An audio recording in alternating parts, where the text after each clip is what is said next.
အဝတ်မလျှော်နဲ့နော်အကုန်လုံးလှူထားချက်ချပြန်လာအကုန်လုံးပြန်လျှော်ပေးမယ်နော်မိုးအုံတန်နဲ့အစင်မပြေဘူးအခုတော့မင်းထားတာနာတာဖြစ်သွားလိမ့်မယ်ပြီးတော့လေသမင်းလေအပြင်ကမှာစားလဲဝိတ်သိမလျှော့နေနေတော့အခုတော့အချက်ချပြန်လာမှပြန်လျှော်လိုက်တယ်နော်ကလေးဟာပဲချက်ကလေးဟာတော့ကောင်းကောင်းချက်ပြီးနော်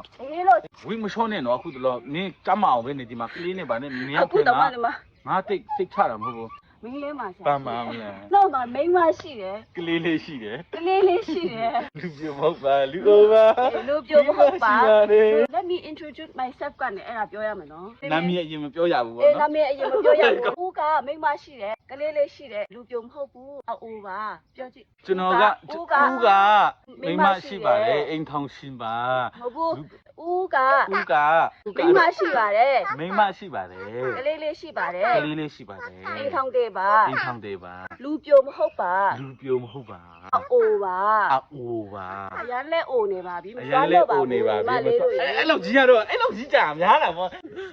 မစားနိုင်ပါပါလားအဲ့လိုကြီးကြတော့ငါမပြောတော့အဲ့လေညအိမ်ထောင်တယ်ဆိုနဲ့စွာနေလို့ပြောစင်လာလားစွာနေ